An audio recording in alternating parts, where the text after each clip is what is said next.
Hey everybody, this is Mr. DePay coming to you here with another video for NFT Handshake and how to find collections to bid on when you're looking to flip NFTs. So the first thing I like to do is open up my favorite tools. I really like using Flips Finance. There are other tools out there I love like niftyprice.io. And if you have some money, Nansen is really the best tool I've found so far. It's really great and helps you a lot when you get into the more advanced bidding techniques.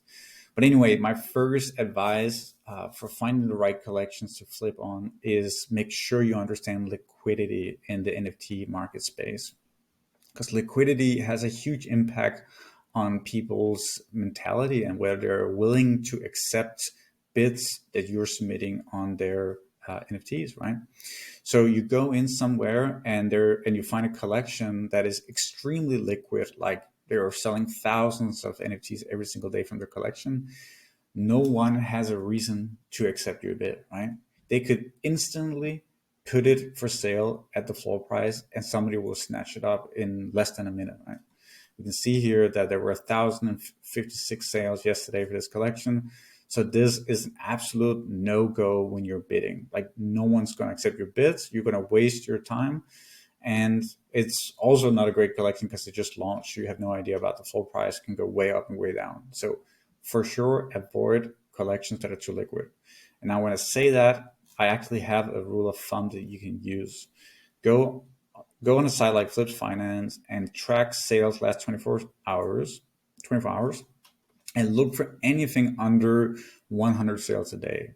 Honestly, my sweet spot is about 50, but you could go all the way up to 100 and all the way down to like 20 or something. That's the sweet spot. I promise you, if you look through all these collections in here with about 25 to 100 sales, this is where the flips are made. There are so many people flipping within these because there's just not a lot of hype for a lot of these collections. They tend to be a bit older, a bit more settled, and they've gone through those crazy swings that you see with newer collections, like Lazy Lion, a bit older, Alien Friends, Creature World. All these collections are not that new, honestly, and they're just kind of settled. Dead Fellas, I've made a lot of money on Dead Fellas. I love these collections, and this is really your bread and butter. So bid only on collections in this range, and you'll be way more profitable. For sure, also don't pick collections that have less than, I would say, like at the minimum 10 sales, because that means they're illiquid. No one is buying them, and it's going to be hard for you to get out of them. So be careful. You can make a lot of flips here, like sure, because there's no liquidity and you are bringing liquidity to the market by sending in offers, but make sure you can sell it as well, right? Like that's really, really important. Like this one, Crypto Hoots, only 6 sales a day, has a really nice floor of 0.4. You could potentially submit bids for 0.2 and people are going to accept that, but can you sell it, right? Be careful and try to stay in that range.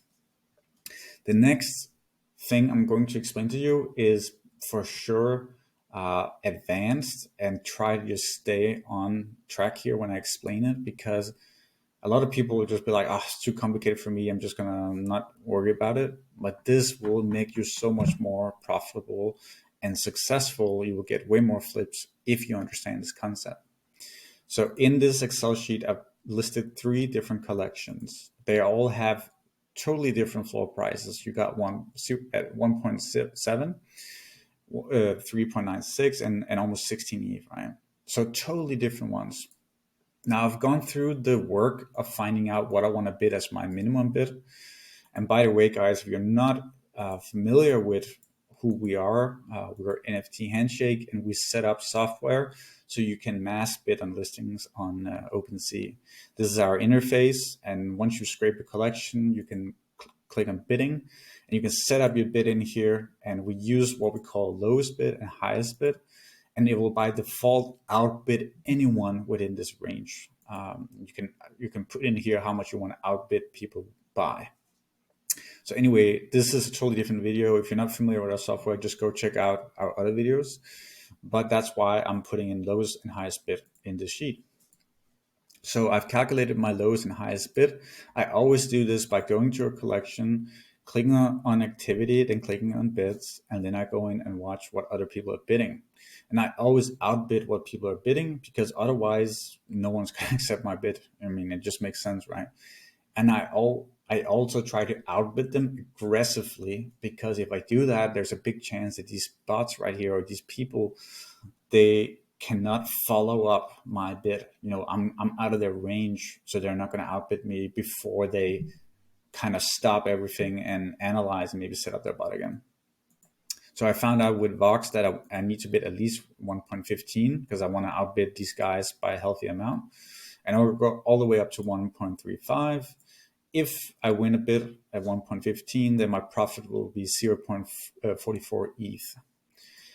Now comes the point that I'm really trying to make, that is a little bit complicated. But when you're mass bidding using our software, there is a rule in Opensea. You can only bid for 1,000x of your balance. So if you have a balance of 1 ETH, then you can submit bids for a total of 1,000 ETH. And also your bids cannot surpass your balance. So if you have 1 ETH, you cannot submit a bid for 2 ETH, right? Your maximum would be 1 ETH, and you could submit 1,000 of those bids, right? So I like to use a term called wrapped Ethereum locked, because that's how much Ethereum I need in my wallet to basically, well, this is the amount that I need to be able to bid on everything in that collection. I just assume there's about 10,000 in every collection.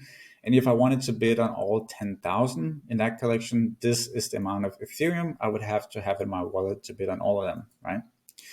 And then I've just come up with my own little term called profit to locked wrapped Ethereum ratio. And it just gives you this number. It doesn't really mean much when you look at it, but basically the lower this number is, the more value you get for your bits. And this is so key to understand. Like on the surface, somebody new might say, well, I'm going to bid on Clonex because my potential profit is almost 1 Ethereum. That's amazing. I want to do that.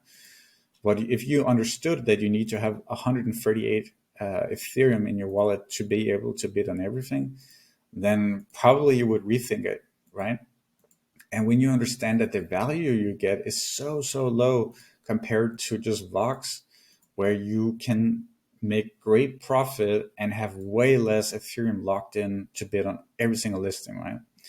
And I promise you, if you did this for collection, let's say where the bid would be, let's say 0.5, right?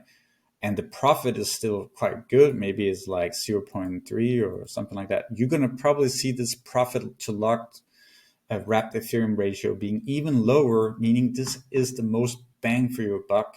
This is really what I'm trying to say. Get the most bang for your buck, get the most bits for your Ethereum. You want to be as effective as possible when you're mass bidding, submitting, 20, 30, 40,000 bits. You don't want to waste anything, right? So this is the biggest point I can make. This sheet is really easy. There's no complicated math in here. This is basically just the Ethereum block divided by the profit. And then you can use that as a score, as an internal score for you to understand which collection gives you the most value, I would say. And NFT Handshake is going to make this all in a dashboard at one point. We're going to basically just take Flip Finance and make it way better and utilize it in a way that it makes sense for bidders like yourself, maybe. And then you will see this for every single collection, and you will be able to understand what has the most value right now for me, right? So that was the number 2 most important thing for you to understand when finding the collections to bid on.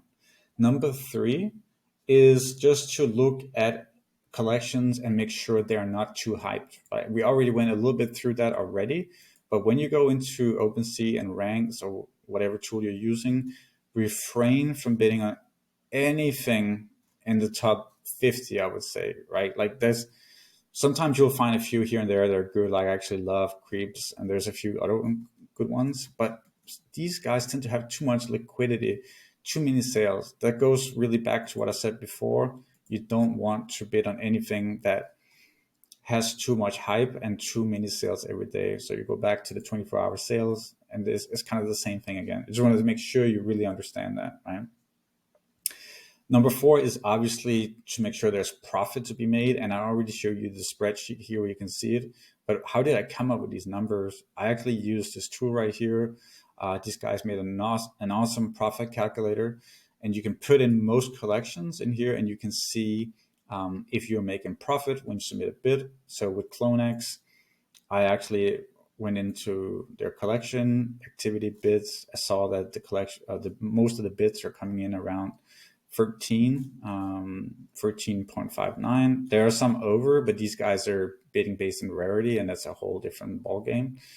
And so you go in here and you set up your bids, and you go into your profit calculator and you say, okay, if I'm going to outbid their bid, maybe I'll do 13.8. Then you can see what your profit is, right? So make sure your bids are profitable. Always understand that. And you don't need this tool. You can do it all yourself. You can just click on any collection under Flips Finance, and it will tell you the fees. It's always a royalty fee, and then there's a 2.5% transaction fee on top of that. So this would be 7.5%. And so the math is extremely easy. You just calculate with 7.5% fees, and then a little bit for gas. And for gas, you could use these numbers. They're pretty accurate. So just something for you to keep in mind.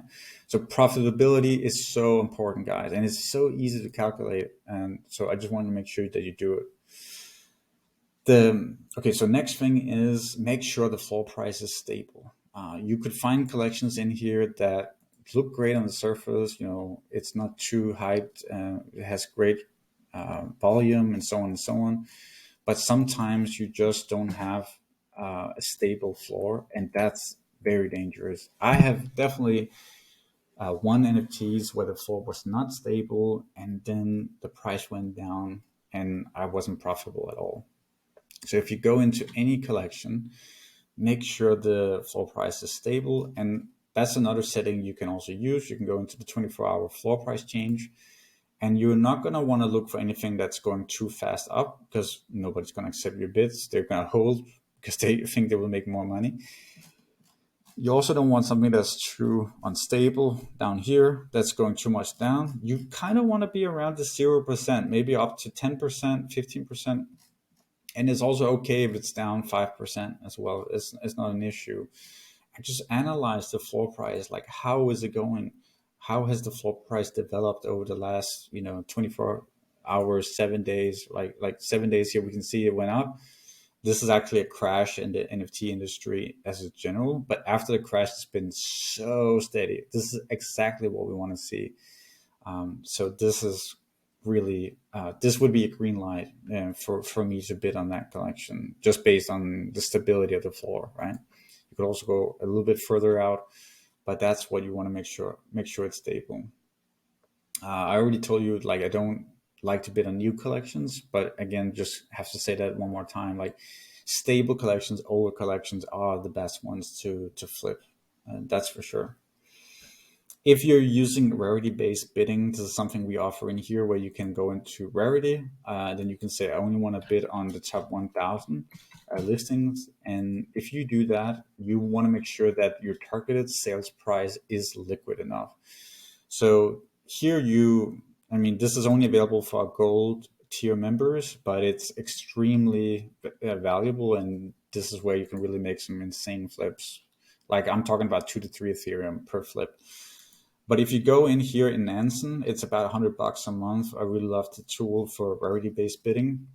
I always use this little module down here called individual transactions. And in here, I will usually click on drop extreme outliers, and then I'm going to analyze what price range have liquidity, right? So if you look at Azuki here, if I was bidding on something super rare, like let's say the top 100 or top 200, and I can see that I need to bid, I don't know, let's say 20 Ethereum, and I want to sell it at 26 Ethereum. But we can see there's no support. Like, last time something sold for 26 Ethereum was like 4 or 5 days ago. And before that, there was nothing. And after that, there was nothing. So I don't think there's support for buying something that rare. And in this case, I would just go in manually and say, you know what, I feel like the support level is about 16 Ethereum. Like there's nothing more than that I can easily sell within a day or less. And we know the floor price for the entire collection right now is 11. So this would say to me, okay, I need to restrict my bidding. I'm not going to bid on anything that sells above the support level that I find in here, right? This is so key. I have bid on stuff. I've won NFTs costing me, 6 to 10 Ethereum.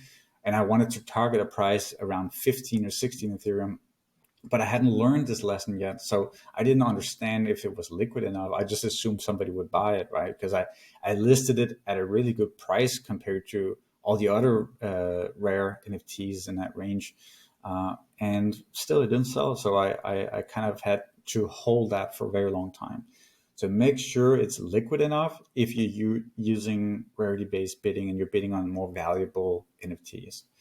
But anyways, guys, this was it for me. I hope it really helped you understand what collections to bid on, how to get the most bang for your buck, the most profit for your Ethereum. Use this system here to set up your bids and go in and just snipe some really good collections. You're going to make a lot of money. And if you I honestly know from my own bidding that if you apply these rules, you will be winning NFTs daily and you're going to be doing a lot of flips. And just remember, guys, if you're not winning any NFTs, you're probably bidding on the wrong collection. You didn't do your research well enough. So go back, see where you went wrong, find new collections, set up new bids. And if you're not winning, but you think your collection is right, you can see other people are winning, other people are getting their bids accepted, then your prices are not aggressive enough. And that's just important to understand. You want to make sure that you're outbidding the highest bid on the listing, right?